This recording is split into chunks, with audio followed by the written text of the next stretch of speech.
மகர ராசி என்பவர்களுக்கு இந்த தை மாதம் பார்த்திங்கன்னா ஒரு உன்னதமான மாதம். ஏன்னா ராசிநாதன் கூடிய சனி பகவான் 3 இருக்கார். ஸோ 3ஆம் பாதத்தில் இருக்கும்போது அவர் கண்டிப்பாக உங்களுக்கு முயற்சி அப்படிங்கிற விஷயத்தில் வந்து நீங்கள் கான்ஃபிடண்டாக இருப்பீங்க, எதையும் துணிந்து செய்வீங்க. அதே போல் சூரியன் சுக்கிரன் செவ்வாய் உச்சம் பெற்று போன இருக்கார். ஸோ கண்டிப்பாக வீடு மண்ணு மனை வாகனம் உறவு வழியில் இருக்கிற கசப்பு எல்லாமே நீங்கி உங்களுக்கு நன்மை தரக்கூடிய மாதமாக இருக்க போது. அதே போல் கணவன் உள்ள பிரச்சனை நீங்கி அநீதமாக வாழ போகிறீங்க. அதே போல் அரசு சம்மந்தப்பட்ட விஷயத்தில் ஆதாயம் அனுகூலம் தரவங்களுக்கு இந்த மாதிரி சிறப்பாக இருக்கும். அதேபோல் சகோதர வழியில் இருந்த பிரச்சனைகள் நீங்கும், மாமை வழி உறவுகள் மேம்படும். அதே போல் திருமணம் சார்ந்த விஷயத்தில் இந்த பிரச்சனை இல்லைங்க. மறுமணம் சார்ந்த விஷயம் நினைக்கிறவங்களுக்கும் அந்த மறுமணம் அடையக்கூடிய வாய்ப்புகள் இருக்குது. அதே போல் 3ஆம் இடமால இடம் விட்டு இடம் செல்வது உத்தியோகத்துக்காகவோ இல்லை ஏதோ ஒரு விஷயத்துக்காக நீங்கள் இடம் விட்டு இடம் செல்லக்கூடிய அமைப்பு இருக்குது.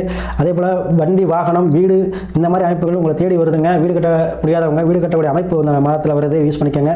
சுப நிகழ்ச்சியில் அதிகமாக நடைபெறக்கூடிய மாதமாக உங்களுக்கு இருக்க போது.